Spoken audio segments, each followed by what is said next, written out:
Students, हम enzyme के एक चैप्टर को डिस्कस कर रहे थे जिसमें हमने लास्ट वीडियो में एंजाइम के जनरल इंट्रोडक्शन और कुछ बेसिक डेफिनेशन जिसमें cofactor, prosthetic group, coenzyme, active site, holo enzyme, इस सब के बारे में डिस्कस किया था। आज हम एंजाइम की कैरेक्टरिस्टिक्स के बारे में बात करेंगे।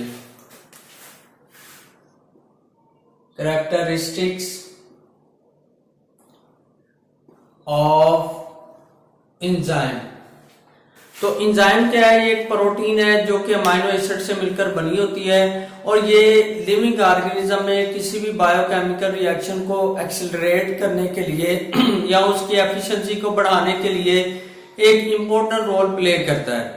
और ये प्रोटीन जो है लिविंग ऑर्गेनिज्म में ग्लोबुलर लाइक स्ट्रक्चर इसमें पाया जाता है। सबसे पहली प्रॉपर्टी है globular shape. Globular shape.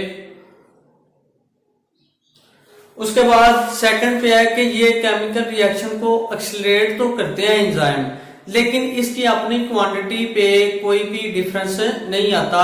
No consumption during chemical reaction.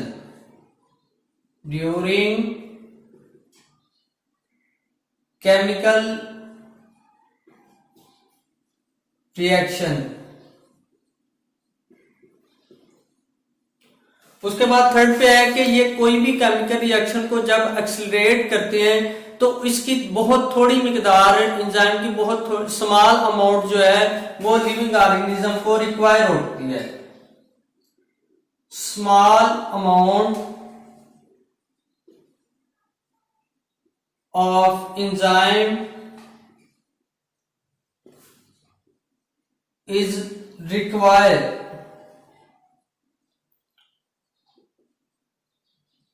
during chemical reaction।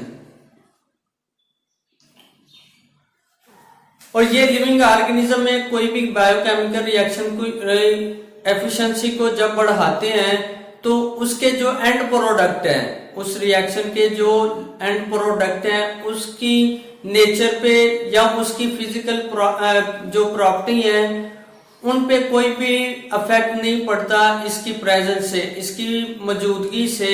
जो एंड प्रोडक्ट है किसी भी केमिकल रिएक्शन के, उन पे कोई भी इफेक्ट नहीं होता।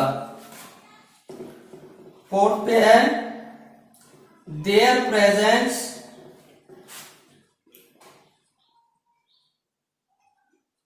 does not affect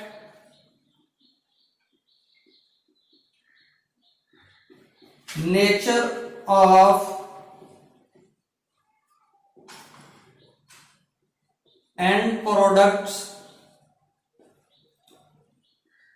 of chemical reaction जो कि लिविंग ऑर्गेनिज्म में हो रहे होते हैं।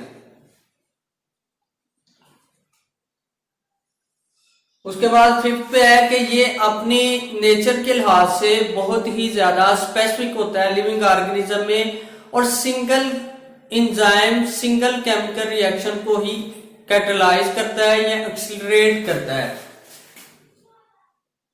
फिफ्थ पे है स्पेसिफिक इन नेचर।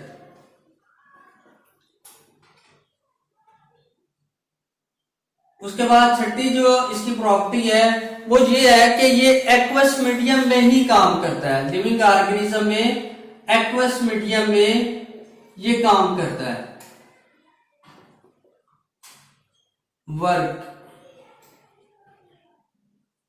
उसके बाद एंजाइम को प्रॉपर फंक्शन करने के लिए, कुछ एंजाइम को प्रॉपर फंक्शन करने के लिए कोफैक्टर की भी जरूरत होती है। कोफैक्टर क्या है? ये non protein part of enzyme है जो कि प्रोटीन पार्ट ऑफ एंजाइम के साथ अटैच होके तो अच्छे तरीके से या प्रॉपर फंक्शन लिविंग ऑर्गेनिज्म में करता है।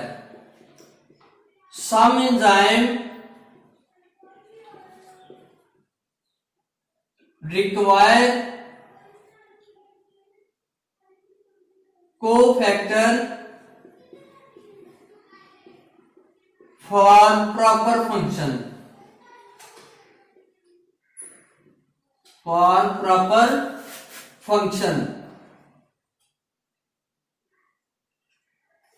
उसके बाद लास्ट पे है कि ये किसी भी केमिकल रिएक्शन की जो एक्टिवेशन एनर्जी है उसको कम करता है। एक्टिवेशन एनर्जी क्या है?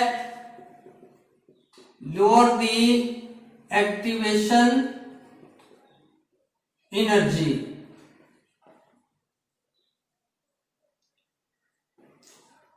ये किसी भी केमिकल रिएक्शन की एक्टिवेशन एनर्जी को कम करता है। एक्टिवेशन एनर्जी क्या है कि कोई भी केमिकल रिएक्शन को स्टार्ट करवाने के लिए जो हमें एनर्जी रिक्वायर होती है उसे हम एक्टिवेशन एनर्जी कहते हैं। और ये किसी भी केमिकल रिएक्शन की एक्टिवेशन एनर्जी को कम करता है। और इसी तरह ये लिविंग ऑर्गेनिज्म में डिफरेंट टाइप के जो फंक्शन है वो परफॉर्म करता है। और ये अपनी जो नेचर के लिहाज से भी बहुत ज्यादा स्पेसिफिक होता है। और ये 3 डायमेंशनल स्ट्रक्चर इसमें पाया जाता है। 3 डायमेंशनल स्ट्रक्चर।